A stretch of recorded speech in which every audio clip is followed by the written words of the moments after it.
Secrets of the Truth Teller and the Overt of a Safe Keeper. Episode 1. The Town of Crystal Rock. In the world of Trackia, on the beautiful continent of Pearl Oak, there stood a town known for light, laughter, and endless celebration. The town was called Crystal Rock. Crystal Rock was famous across Trackia for its vibrant markets. Long rows of colourful stalls filled the streets with the smells of roasted nuts, sweet honey cakes, sizzling meats, fresh fruits and rare spices carried by travellers from distant lands. During the holidays, the town became even more magical. Lanterns hung across the streets like glowing stars. Musicians played flutes, drums and fiddles, while dancers spun in bright clothing. Children ran through the crowds laughing, while merchants called out their best prices. People came from all across Trackia to experience the festivals of Crystal Rock. And on a small street near the Eastern Market stood a shop with a spinning barber pole. It was a place nearly everyone in town knew. The Twin Blades Barber and Salon. The building had two sides. The left side belonged to their father, who ran the barber shop. The room always smelled like pine soap, shaving cream, and fresh leather chairs. The right side belonged to their mother, who ran the salon. Her side smelled of flowers, warm oils, and perfumes from faraway markets. Behind the shop sat their cosy home, and just beyond the house was a small wooden lodge where travellers could stay the night. Because travellers were always passing through Crystal Rock. And that meant stories were always passing through too. The sisters. Two sisters lived in that house. They were only 1 year apart in age, yet people often mistook them for twins. The older sister was named Chiantina. The younger sister was Shamathia. Their hair was almost the same colour, golden like sunlight. But if you looked closely, Chiantina's hair was a slightly darker blonde, like wheat in the evening sun. Shamathia's was lighter, like morning sunlight. Chiantina had blue eyes. Shamathia had green eyes. If you didn't know them well, you could easily confuse one for the other. But their parents never did, because the girls had very different spirits. Growing up in the shop. The sisters spent most of their days helping around the family shop. They swept up piles of hair. They cleaned combs and scissors. They folded towels and carried warm water for customers. Sometimes when their parents worked late, the girls would go home and cook dinner themselves, usually soup, bread and roasted vegetables from the market. Other nights they would help at the travellers' lodge, bringing fresh blankets or serving warm meals to travellers resting from long journeys. People came from every corner of Trackia. Merchants, musicians, explorers, storytellers. And the sisters loved listening to their tales. Stories of glowing forests, floating islands, hidden cities beneath mountains, ancient ruins buried in desert sands. The world outside Crystal Rock sounded enormous, and both sisters dreamed about it often. The first signs. Even when they were children, the girls showed unusual gifts. Chiantina had a quiet presence that made people feel calm. When someone whispered a secret to her, she never repeated it, not once. When someone was upset, they somehow found themselves sitting beside her, talking until they felt better. People trusted her easily, sometimes without knowing why. Shamathia had a very different gift. She had a strange way of knowing when something wasn't true. Not because someone looked nervous, not because their voice shook, she just felt it. It was like a tiny bell ringing in her mind. Truth or not truth. She asked questions others didn't think to ask. Sometimes it made people laugh. Sometimes it made them uncomfortable. But more often than not, she was right. The empty building. Across their family land stood a small wooden building. It had been empty for years. One evening, while the girls were sitting outside watching the sunset, their father pointed toward it. "One day," he said, "that might become your shop." Shamathia blinked. "What kind of shop?" Their father smiled, but didn't answer. Their mother did. "A barber cleans hair. A salon changes appearances," she said softly. Then she rested a hand on each girl's shoulder. "But someday, people might come to you two for something different." Shamathia tilted her head. "For what?" Their mother smiled gently. "For truth." Then she looked at Chayantina. "And for safety." The girls didn't fully understand yet, but someday the building would become something special. A place where people came with their hardest problems. A place for secrets and for truth. A small moment that changed everything. At school one afternoon, a boy named Kelvin Braid accused another student of stealing his coin pouch. The classroom filled with arguing. The teacher asked if anyone had seen what happened. Everyone stayed quiet. Then Shamathia slowly raised her hand. "I think he dropped it this morning," she said.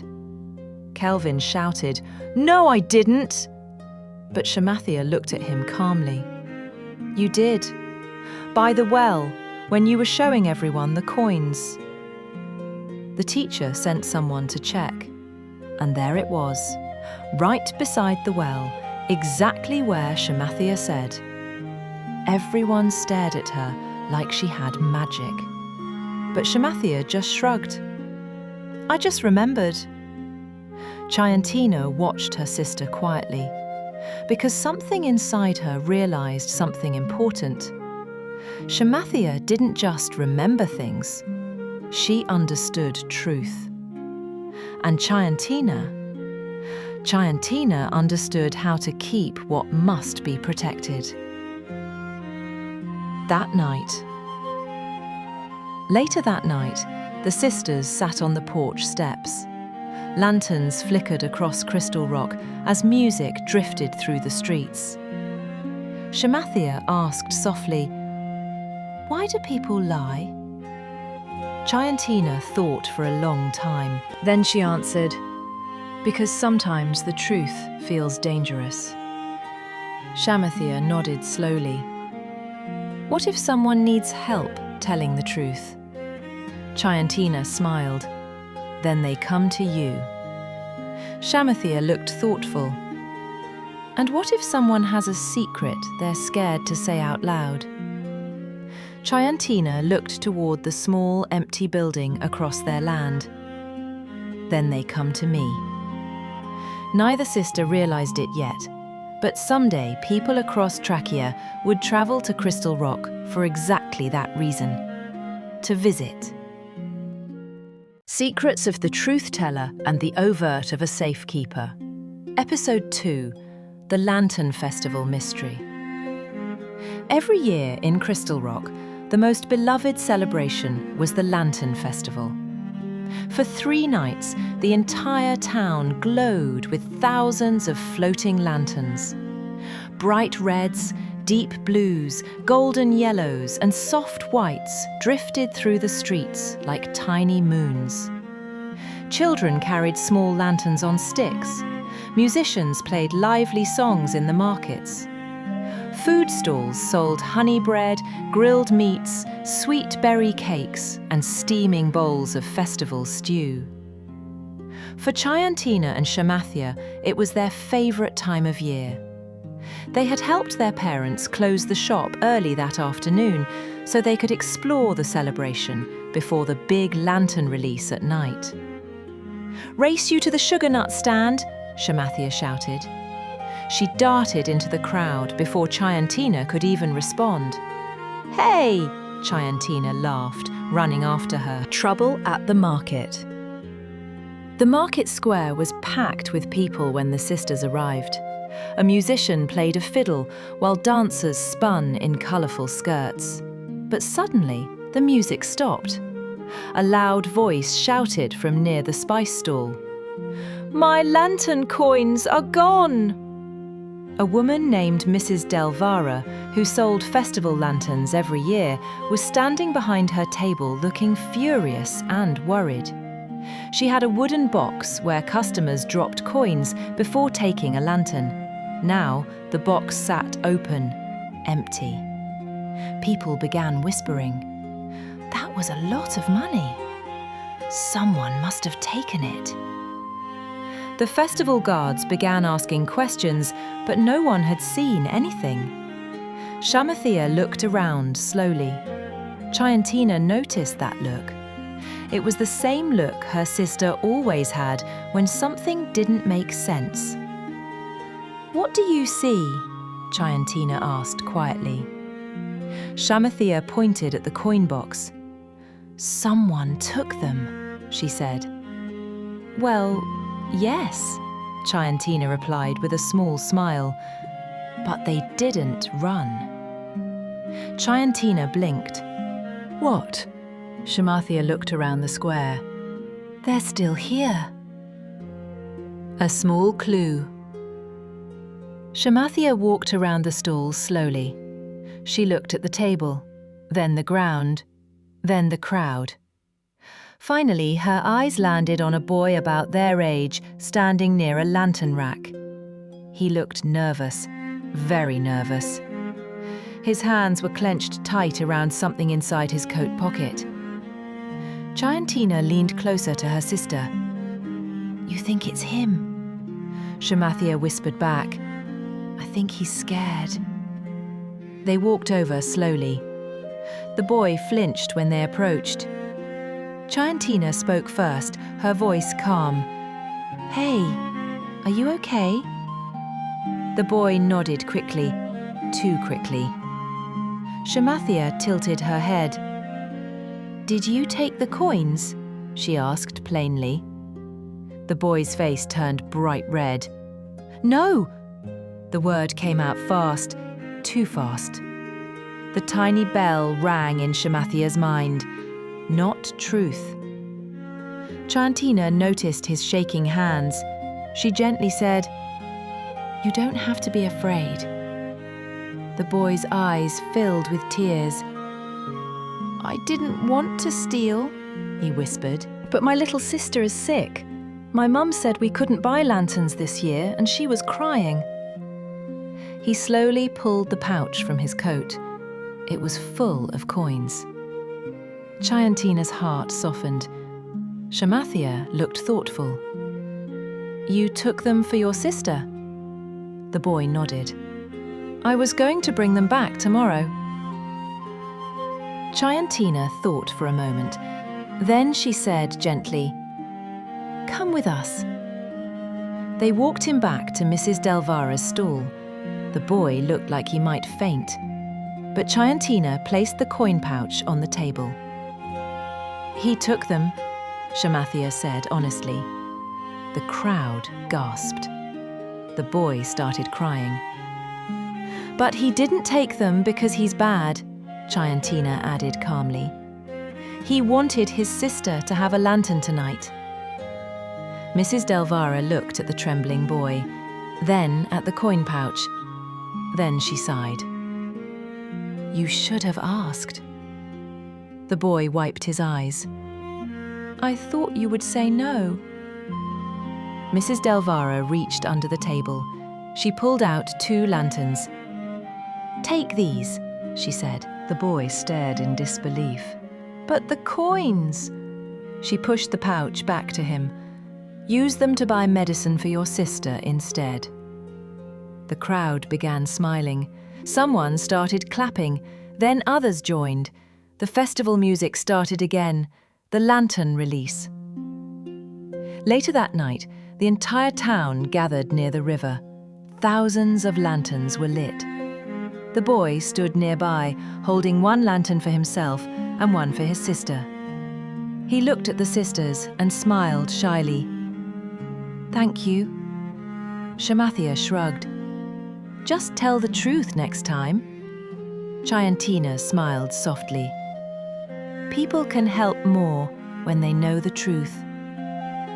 The lanterns floated into the sky like glowing stars. Shamathia watched them quietly. Then she said something thoughtful. Truth helps people. Chayantina nodded. And secrets need a safe place. The sisters looked at each other. Neither realized it yet, but this small moment was the beginning. Someday, people from across Trackia would come to them for help, to find truth, and to keep their safest secrets. Secrets of the Truth Teller and the Overt of a Safekeeper. Episode 3. The Secret That Wasn't Meant for Truth. A few days after the Lantern Festival, life in Crystal Rock returned to its usual rhythm. The markets were still busy, though not as crowded as during the celebration. Merchants called out their prices, carts rattled across stone streets, and the smell of baked bread drifted through the air. Inside the Twin Blades barber and salon, the sisters were busy sweeping hair from the floor. Their father was trimming a merchant's beard. Their mother was braiding a traveller's long silver hair. Chayantina gathered a pile of golden strands into a dustpan. Shamathia wiped down the counter and lined up the combs neatly. It seemed like an ordinary day, until the door opened. The traveller. A man stepped inside, wearing a dark travelling cloak. Dust covered his boots. His shoulders were heavy with exhaustion. "Welcome," their father said warmly. "Haircut or shave?" "Both," the traveller replied. He sat in the barber chair with a tired sigh. While their father worked, the man's eyes wandered around the shop. They eventually landed on the two sisters. "You two help run this place?" he asked. "Sometimes," Shamathia said proudly. Chayantina smiled politely. "We help where we can." The traveller chuckled. "Good children." But as their father continued trimming his beard, the man slowly leaned toward Chayantina. He spoke quietly. "I should probably tell someone the truth about something." Chayantina looked up. The words felt heavy. "What truth?" she asked softly. The man lowered his voice. "I told my family I was traveling to sell goods." He paused. "But the truth is, I lost everything gambling in the last city." Chayantina didn't react. She simply listened. The traveller looked relieved just saying it. "I've been too ashamed to admit it," he said. "They think I'm still a successful merchant." Chayantina nodded gently. "Sometimes truth feels heavier than lies." The man exhaled slowly. "Feels lighter now that someone knows." Chayantina gave a small smile. "Your truth is safe with me." Meanwhile, across the room, Shamathia had stepped outside to bring in fresh towels from the line. Near the traveller's lodge, she noticed someone sitting on the porch steps. It was a girl from school named Leora. Leora looked nervous. Shamathia walked over. "Hey, why are you sitting here alone?" Leora looked around before whispering, "I need to tell someone a secret." Shamathia sat beside her. "Okay." Leora leaned closer. "I'm the one who broke the mayor's greenhouse window yesterday." Shamathia blinked. "You are?" Leora nodded quickly. "But everyone thinks it was the windstorm." She lowered her voice even more. "I was practicing throwing stones, and one went right through the glass." Shamathia felt the little bell in her mind ringing softly. But this time, it wasn't about truth or lies. It was about trust. Leora looked terrified. "You won't tell anyone, right?" Shamathea opened her mouth, then closed it again. Something about this felt strange. Normally, people told Chiantina secrets, not her. Still, Leora had chosen her. Shamathea nodded slowly. "Your secret is safe." That evening, the sisters sat on their porch steps like they always did. The sun was setting over Crystal Rock, turning the sky pink and orange. Chiantina spoke first. "Something strange happened today." Shamathea laughed. "Me too." Chiantina looked at her. "What happened?" Shamathea crossed her legs. "Someone told me a secret." Chiantina blinked. "That's unusual." Shamathea nodded. "Someone told you a truth, didn't they?" Chiantina smiled slightly. "Yes." The sisters both paused. Then they burst out laughing. "We switched jobs," Shamathea said. Chiantina shook her head. "Maybe people just need someone to listen." Shamathea leaned back on her hands. "Did it feel strange?" Chiantina thought for a moment. "A little." Then she asked, "Did you want to tell the truth about the secret?" Shamathea nodded honestly. "Yes." "But you didn't." Shamathea shook her head. "No." Chiantina smiled warmly. "Then maybe you're learning something important." "What?" Shamathea looked curious. Chiantina gazed at the small wooden building across their land. "Truth needs courage," she paused. "But secrets need trust." Shamathea followed her gaze. One day, that little building would become the place where both things lived, truth and secrets, together. Secrets of the Truth Teller and the Overt of a Safekeeper. Episode 4. The Friends the Rich Man Forbade. The next morning in Crystal Rock was bright and busy. Merchants rolled open their stalls, bakers carried trays of warm bread into the streets. The smell of cinnamon cakes drifted through the market. Inside the Twin Blades barber and salon, the sisters were finishing their morning chores. Shamathea was sweeping the floor. Chiantina was polishing the barber chair. Then someone knocked on the open door frame. "Are the two busiest girls in Crystal Rock available today?" The sisters turned. Standing in the doorway was their best friend, Marikilin. Her long dark hair was tied back with a ribbon the colour of deep red wine, and her dress was made of soft velvet trimmed with silver thread. Even though she dressed like someone from a wealthy family, she grinned like any other girl their age. Behind her stood her older brother, Miralon, tall, with dark hair and thoughtful grey eyes. He gave a small smile when he saw the sisters. Shamathea dropped the broom. "Marikilin!" She ran over and hugged her. Chiantina laughed softly. "Good morning." Miralon nodded politely. "Good morning, Chiantina." Their eyes met for just a moment, just long enough for a quiet understanding to pass between them. Then both quickly looked away. The problem. Marikilin plopped into one of the waiting chairs. "We had to sneak away," she said. Shamathea raised an eyebrow. "Why sneak?" Marikilin groaned. "Our father." The sisters immediately understood. Marikilin and Miralon came from one of the richest families in Crystal Rock. Their father owned several merchant caravans that traded goods across Trackia.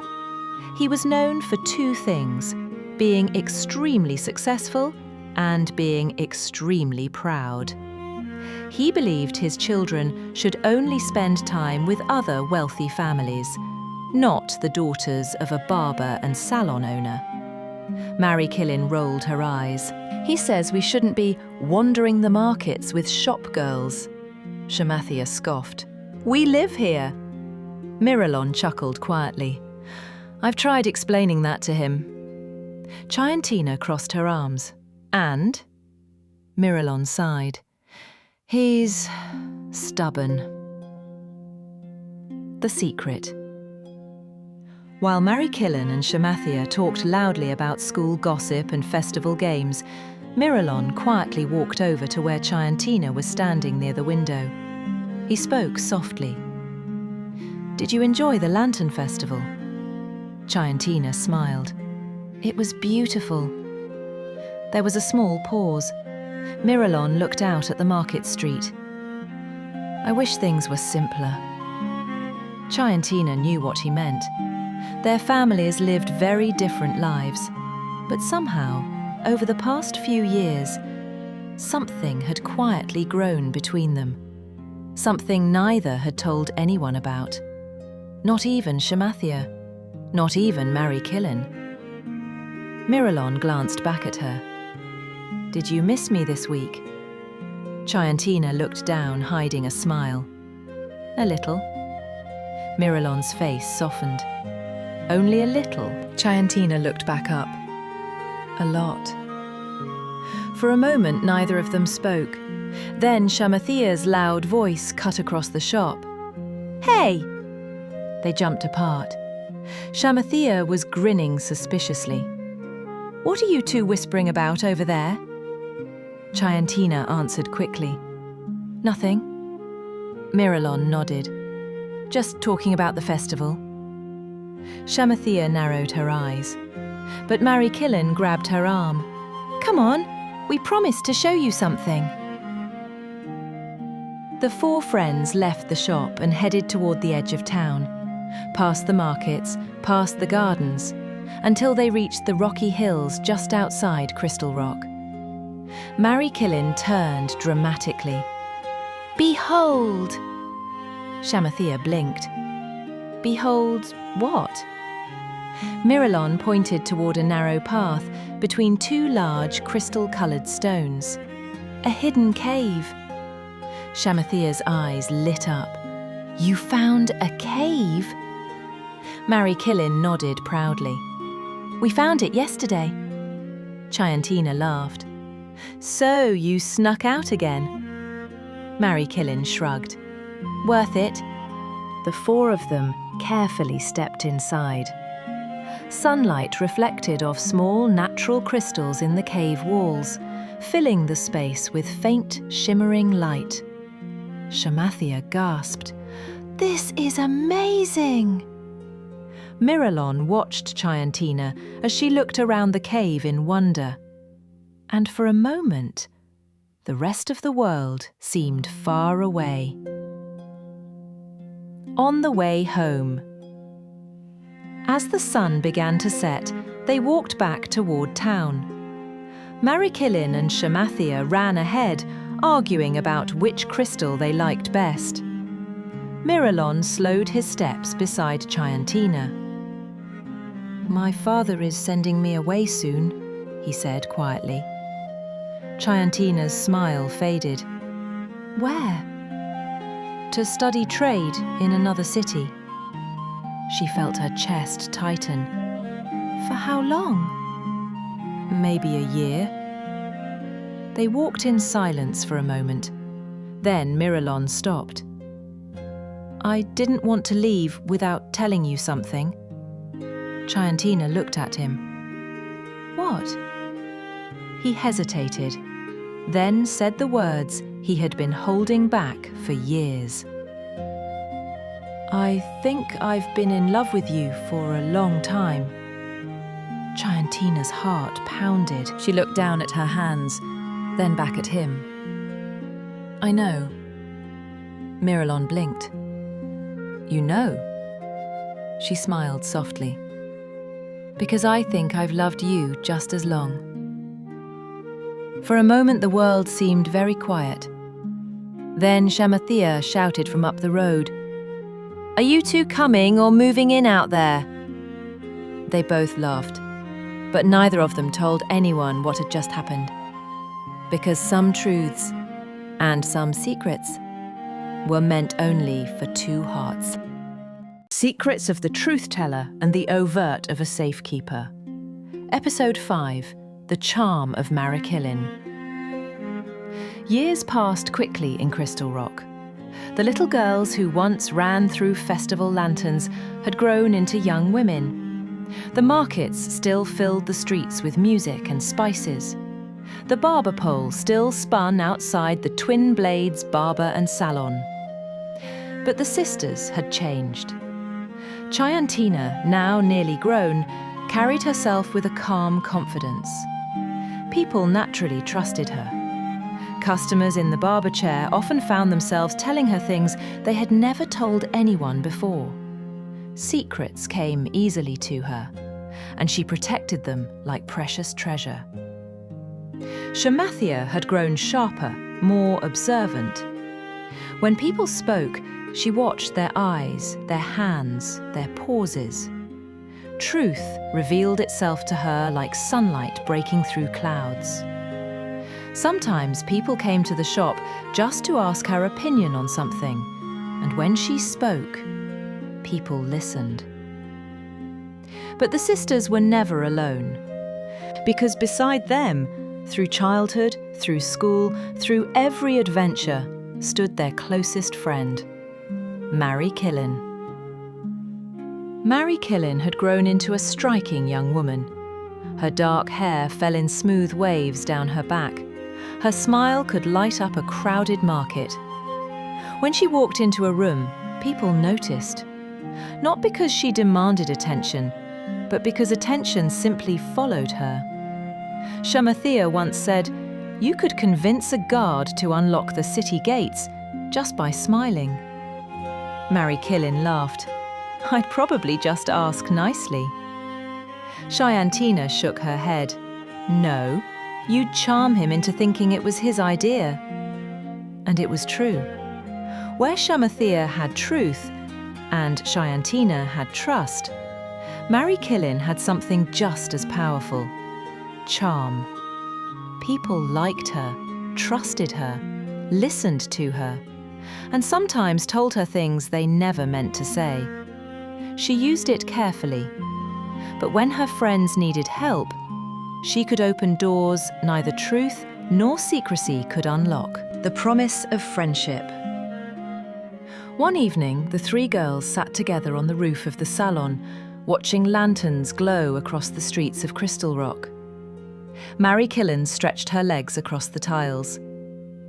"Your gifts are getting stronger," she said casually. Shamathea glanced at her. "You noticed that?"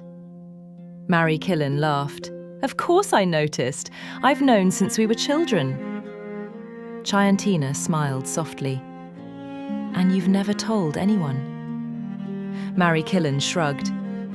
"If you needed a secret kept, I kept it." She looked at Shamathea. "And if someone needed the truth, I told it." Then she grinned. "And if someone needed convincing, I handled that too." Shamathea laughed. "You're our third weapon." Marikilin pretended to look offended. "Weapon? I prefer asset." Chiantina smiled warmly. "No, you're our friend." Marikilin's expression softened. "And I always will be." Mirilon's departure. Across town, preparations were being made. Large merchant wagons were being loaded with goods from across Trackia. Silks, spices, rare metals, carved crystal. Standing beside one of the wagons was Mirilon, now older, taller, and carrying more responsibility. His father had decided it was time.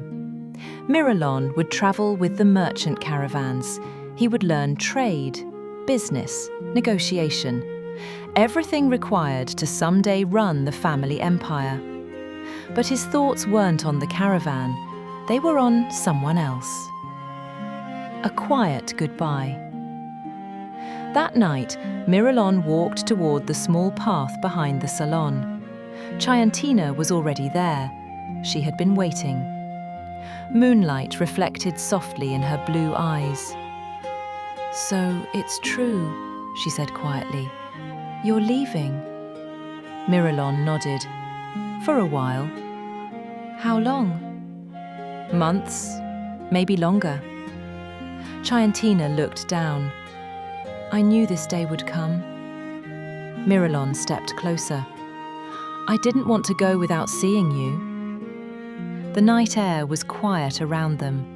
Finally, he said softly, "I will come back." Chayantina met his eyes. "I know." "Do you?" She smiled gently, because some truths are easy to see. Miralon reached for her hand. "And some secrets are worth keeping." For a moment, the world stood still. Then a voice called from the distance. "Chayantina!" It was Shamathia, and behind her voice came another. "Don't worry, I didn't tell her." "Marry Killen." Chayantina laughed quietly. Miralon smiled. Marry Killen stepped into the moonlight with Shamathia behind her. She crossed her arms dramatically. "For the record," she said, "I definitely knew about you two." Chayantina froze. "You did?" Marry Killen grinned. "Oh, please, I can read a room." Shamathia blinked. "Wait, what?" Marry Killen patted her shoulder. "I'll explain later." Miralon laughed for the first time all evening. Then he looked back at Chayantina. "I'll return to Crystal Rock." She nodded. "I'll be here." And somewhere beyond them, in the quiet darkness near their land, the small, empty building waited. Someday soon, it would open its doors, and the people of Trackia would begin coming to them for help. Truth, secrets, and sometimes a little charm. Secrets of the Truth Teller and the Overt of a Safe Keeper. Episode 6. The Opening of the Little Building. Spring arrived in Crystal Rock with warm winds and blooming trees along the market streets. The sisters had grown into young women now. People in town had begun to notice something unusual about them. When someone had a secret too heavy to carry, they often found themselves walking toward Chayantina. And when someone needed to know the truth of something troubling them, they somehow ended up asking Shamathia. At first it happened by accident, but soon it started happening on purpose. The old building. One afternoon, their father walked out behind the house and found the three girls standing in front of the small wooden building that had sat empty for years. Chayantina held a broom. Shamathia held a bucket of paint. Marry Killen held a long list. Their father crossed his arms. "And what exactly are you three planning?" Shamathia grinned. "Improving property value." Marry Killen laughed. Chayantina spoke more seriously. "We want to open the building." Their father raised an eyebrow. "For what?" Before Chayantina could answer, Shamathia said proudly, "For people who need help." Their mother stepped outside and joined them. "What kind of help?" Chayantina looked toward the door of the building. "People who carry secrets need somewhere safe to place them." Then Shamathia added, "And people who are lost in lies sometimes need help finding the truth." Marry Killen leaned casually against the fence. "And sometimes people just need someone convincing enough to help them solve a problem." Their parents exchanged a look. Their mother smiled slowly. So, you're finally opening it. Shamathia blinked. You knew? Their father chuckled. We've known since you were children. For the next several weeks, the girls worked every day. They cleaned dust from the windows. They repaired loose boards. They painted the outside a soft, warm cream colour. Marikillen insisted on decorating the inside. You cannot help people in an ugly room, she declared. She hung long, flowing curtains by the windows, placed comfortable chairs near a small table, and lit gentle lanterns around the room to give it a calm glow. Chayantina added a wooden chest near the back wall. Shamathia carved a small sign for the door. It took her 3 tries to get the letters right. But finally, the sign was finished. It read, Truth Teller, Overt of a Safekeeper. The meaning. That evening, the 3 girls stood in front of the finished building. Shamathia tilted her head. I still think people are going to ask what overt means. Marikillen smirked. That's good. Why? Because curious people walk through doors. Chayantina smiled. The overt is simply the open place where secrets are protected. Shamathia nodded slowly. So, truth is spoken here. And secrets are kept here, Chayantina added.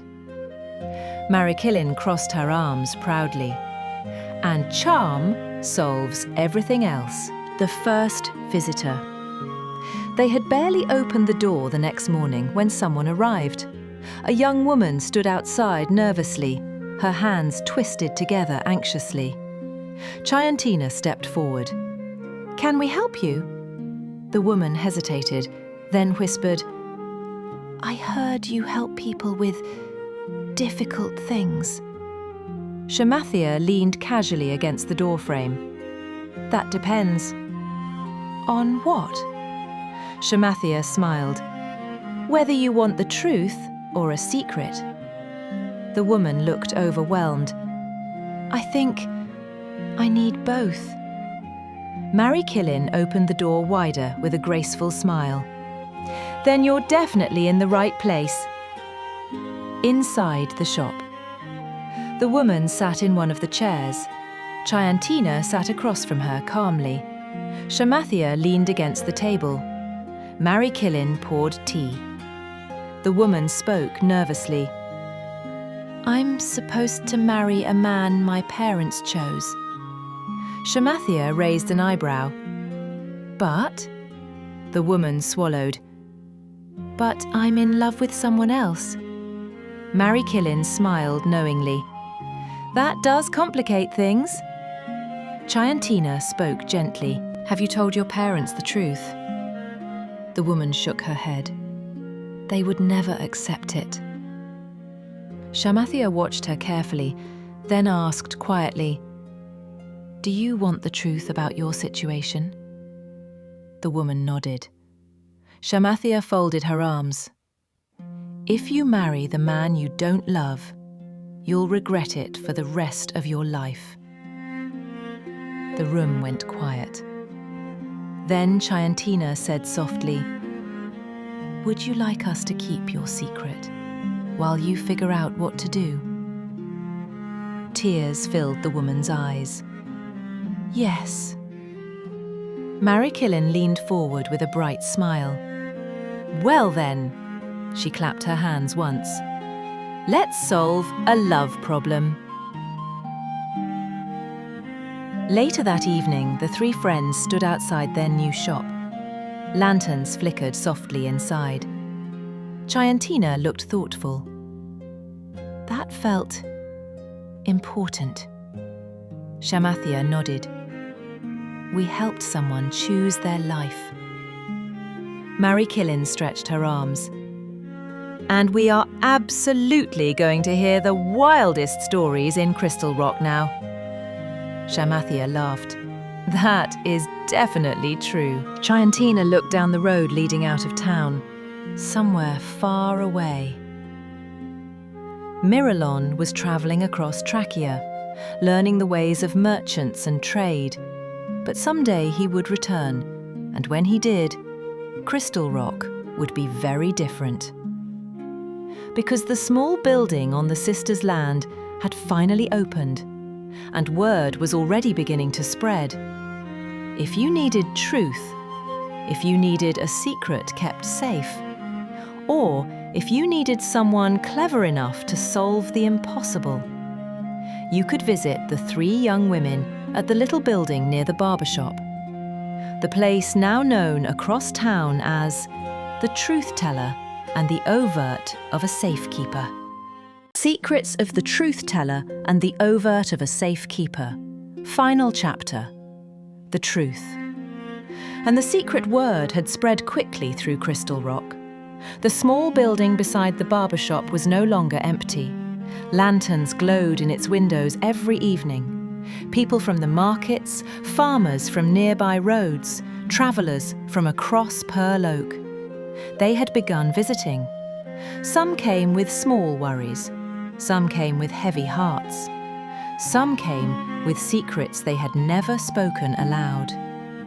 And inside the little building sat 3 young women who listened carefully. Chayantina, the Safekeeper, Shamathea, the Truth Teller, and Marikilin, the one whose charm could open doors no one else could. The town had begun whispering about them, but none of them realized how far those whispers were traveling. A visitor from far away. One cool autumn evening, a tall stranger arrived at the shop. His cloak was travel-worn and dusted with the red soil of distant roads. He stepped inside slowly. His eyes studied the room carefully. "You are the young women people speak about?" he asked. Marikilin gave her usual welcoming smile. "Depends what they're saying," the man chuckled. "That you solve problems others cannot." Shamathea folded her arms. "Only if people want the truth." Chayantina gestured to a chair. "And if they trust us with their secrets." The man sat, but instead of speaking, he studied them for a long moment. Then he asked something unexpected. "Which one of you is the truth teller?" Shamathea raised her hand. "Me." "And the safekeeper?" Chayantina nodded calmly. "That would be me." The man leaned forward. "Good." Then he said quietly, "Because I have brought you both." The stranger placed a small silver coin on the table. It shimmered strangely in the lantern light. "This coin was given to me in the capital city of Trackia," he said. "It belongs to a council that watches the world." The girls exchanged glances. Marikilin tilted her head. "That sounds important." "It is." The man looked directly at Shamathea. "I have a secret." Then he turned to Chayantina. "And I have a truth." The room became still. Shamathea frowned slightly. "That sounds backwards." The man smiled. "Exactly." The stranger turned toward Shamathea. "I will tell you a secret." Shamathea nodded slowly. "All right." The man leaned close and whispered something into her ear. Her expression changed immediately. Shock flickered across her face, then confusion, then concern. Marikilin leaned forward. "What did he say?" Shamathea looked at her sister. "He said..." She paused. "He said someone in this town will one day betray us." The room went silent. Chayantina looked thoughtful. "Did he say who?" Shamathea shook her head. "No." The stranger nodded. "That secret belongs to you now." Shamathea swallowed. "Why tell me?" Because truth-tellers must sometimes carry secrets. The truth for the safe keeper. Then the man turned to Chiantina. And now, the truth. Chiantina waited calmly. The man spoke clearly. Your shop will become known across all of Trackia. The girls blinked. He continued. People will travel great distances to seek you out. Mary Killen raised an eyebrow.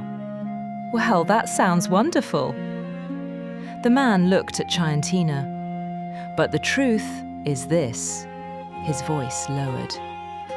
With that reputation will come danger. Chiantina's blue eyes stayed steady. Danger from what? Powerful people. Why? The stranger leaned back. Because powerful people often fear two things most. He pointed to Shamathia. The truth. Then he pointed to Chiantina. And the safekeeping of secrets. The dramatic truth. The lantern light flickered softly as Chiantina thought about his words. Finally she spoke, and her voice carried a quiet strength. Then here is my truth. The room grew still. If powerful people fear truth and secrets, she folded her hands calmly, then they should learn something now. The stranger watched her closely. What is that? Chiantina looked directly at him. The overt of a safekeeper does not belong to kings or councils. She paused. It belongs to the people who trust it. The revealed secret. Shamathia leaned forward slowly. Then she looked at the stranger with narrowed eyes. You told me a secret. Yes, but secrets have layers. The stranger smiled slightly. They do. Shamathia tapped the silver coin. So here's one I can reveal. Mary Killen leaned closer. What secret? Shamathia looked at both of them. The man sitting in front of us isn't just a traveller. The stranger chuckled. Oh? Shamathia met his eyes confidently. You're one of the council members watching the world. Mary Killen blinked. Wait, seriously? The man laughed. Well done. He stood slowly. Your reputation may not have reached every corner of Trackia yet. He placed the silver coin back on the table. But it has reached us. The beginning of something bigger. Outside, the night air of Crystal Rock was quiet. Lanterns glowed in the windows of the small shop. Inside, the three friends stood together. Maricolin picked up the coin. So, a World Council knows about us now. Shamathia nodded slowly. That seems important. Chiantina looked toward the road leaving town. And complicated. Maricolin grinned. Well, she flipped the coin once and caught it. Good thing you two have truth and secrets. She smiled confidently. And good thing I have charm. The three of them laughed. But somewhere beyond Crystal Rock, across the vast world of Trackia, people had already begun hearing the stories. Stories about a place where truth could not hide, and secrets were kept safer than gold. A small shop, 3 young women, and a future that was only just beginning.